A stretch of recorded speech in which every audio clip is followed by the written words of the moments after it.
Assalamualaikum warahmatullahi wabarakatuh. Pembahasan kita kali ini adalah struktur teks laporan percobaan. Sebagaimana pertemuan sebelumnya, kita membahas tentang pengertian, kita membahas tentang ciri-ciri, dan kita membahas tentang informasi yang terkandung di dalam teks laporan percobaan. Maka kali ini kita akan lanjutkan ke pembahasan struktur teks laporan percobaan.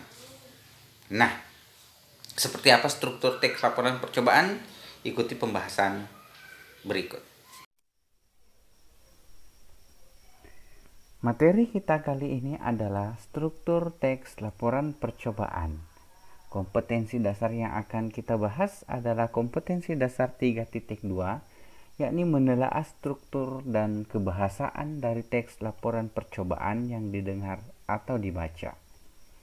Tujuan pembelajaran: setelah mengikuti proses pembelajaran, peserta didik dapat menentukan struktur teks laporan percobaan. Selanjutnya, langsung saya bahas apa sih struktur teks laporan percobaan.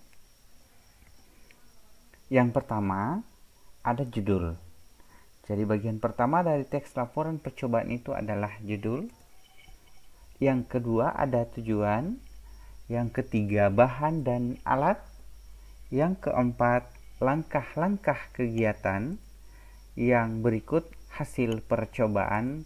Dan terakhir adalah simpulan. Jadi ada 6 bagian struktur teks laporan percobaan. Sekarang kita lihat.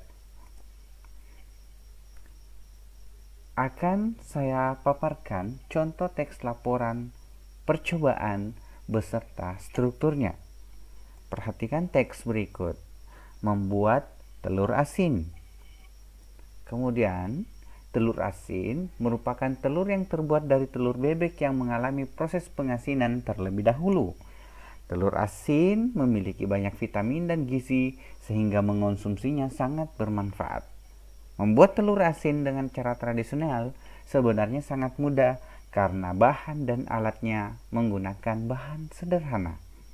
Kalau kita lihat, membuat telur asin ini adalah judul, betul sekali. Kemudian yang kedua, telur asin merupakan telur yang terbuat dari telur bebek yang mengalami proses pengasinan terlebih dahulu. Ini adalah tujuan. Di mana letak tujuannya?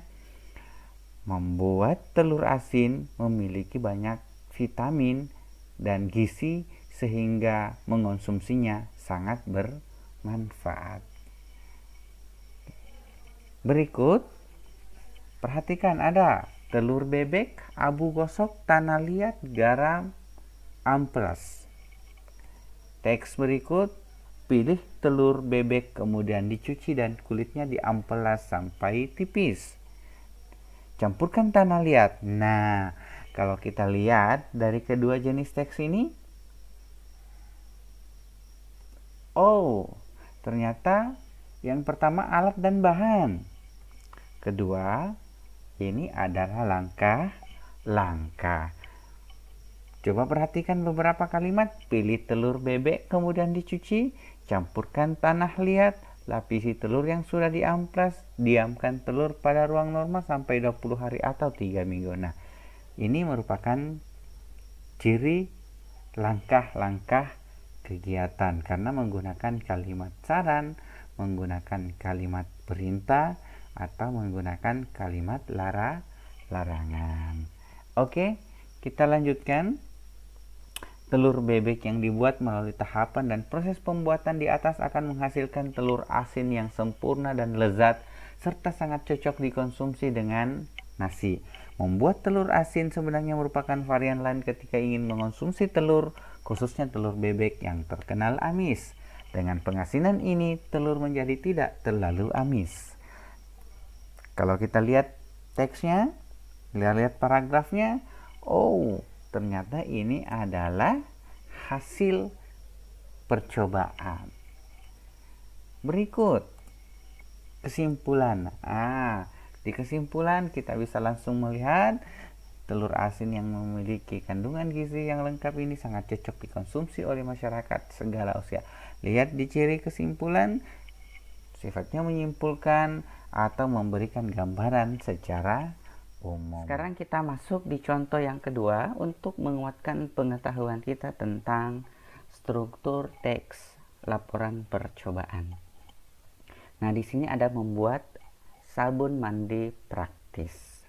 Kemudian di sini ada uraian sabun merupakan kebutuhan manusia yang bisa digunakan untuk membersihkan diri atau mandi. Banyak orang yang memilih membeli sabun yang ada di pasaran, padahal kita bisa membuat sabun sendiri dengan menggunakan lidah buaya. Tujuan dari pembuatan sabun dengan menggunakan lidah buaya ini adalah untuk menambah wawasan kita tentang bagaimana cara membuat sabun. Nah, sekarang kita perhatikan. Ini pasti judul, betul sekali jawabannya. Kemudian yang ini tujuan. Oke, sekarang kita lanjut. Ini ada lidah buaya, pewangi pisau, dan seterusnya. Kalau kita lihat, pasti ini bagian alat dan bahan. Betul sekali. Cuci terlebih dahulu, kemudian potong lidah buaya dan seterusnya, lalu peras lidah buaya yang sudah dipotong. Ada kalimat saran, kalimat perintah, kemudian kalimat larangan. Itu masuk di mana? Ciri kebahasan itu masuk di langkah-langkah. Betul sekali. Sekarang kita lanjut. Sabun mandi yang terbuat dari lidah buaya telah berhasil dibuat. Nah, sudah pasti dong. Kalau begini pasti bagian hasil percobaan. Sabun lidah buaya sangat ramah lingkungan dan sangat mudah untuk dibuat. Oke, pastilah ini masuk di kesimpulan. Bagaimana? Sudah bisa? Demikian tadi pembahasan tentang struktur teks laporan percobaan. Ternyata mudah, bukan? Gampang menentukan strukturnya. Kalau belum paham dengan baik, boleh menyimak kembali videonya. Oke, cukup untuk video kali ini. Assalamualaikum warahmatullahi wabarakatuh. Drop it.